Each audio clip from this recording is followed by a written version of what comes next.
serta seluruh hadirin undangan yang berbahagia.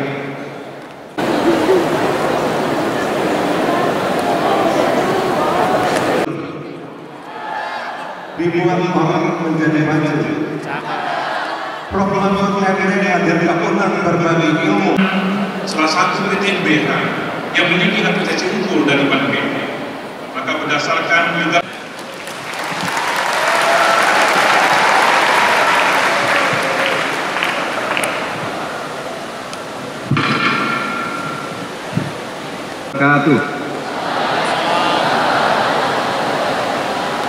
dan juga Menko Polhukam Republik Indonesia Profesor Dr. Haji Mahfud MD menuju tempat yang telah disediakan untuk dapat menyerahkan.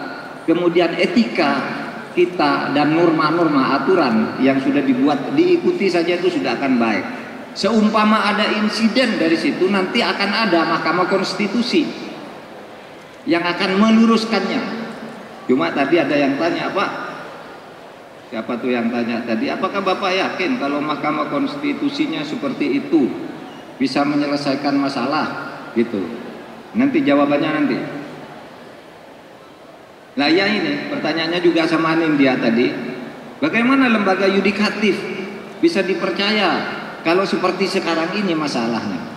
Saudara, yang di Mahkamah Konstitusi itu adalah peristiwa mendung bagi dunia hukum, tetapi sekarang awannya sudah dibersihkan. Karena apa? Penyebab mendungnya itu sudah diselesaikan melalui Majelis Kehormatan Mahkamah Konstitusi, sudah menyatakan dengan jelas ini pelanggaran berat. Ada yang tanya, Pak, itu yang melanggar itu kan 9 hakim melanggar semua, kok hanya 1 yang diberhentikan dari jabatannya? Iya, karena yang 8 itu hanya melakukan pelanggaran ringan, ngomong ke media terlanjur, tapi yang 1 melakukan pelanggaran berat.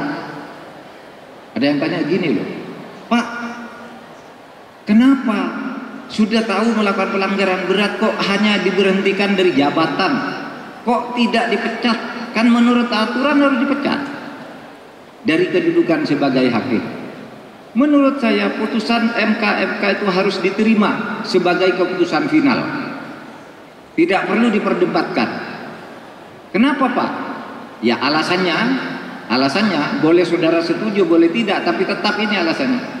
Saudara, kalau ketua MK itu diberhentikan, dia boleh naik banding dengan membentuk MK yang baru. Misalnya saya ketua MK, diberhentikan dari jabatan ketua, saya boleh sebagai ketua MK membentuk lagi, saya bentuk lagi untuk banding. Jadi tidak ada kepastian kalau langsung dipecat. Kalau cuma diturunkan dari jabatannya lalu tidak boleh ikut sidang, sudah kepastian hukum segera terjamin, pemilu tidak terganggu. Itu yang sekarang harus kita terima. Dan insya Allah sidang-sidang sengketa hasil pemilu yang akan datang itu akan lebih baik. Karena pertama, borok-boroknya sudah dibongkar sekarang. Yang kedua, penyakitnya sudah diamputasi.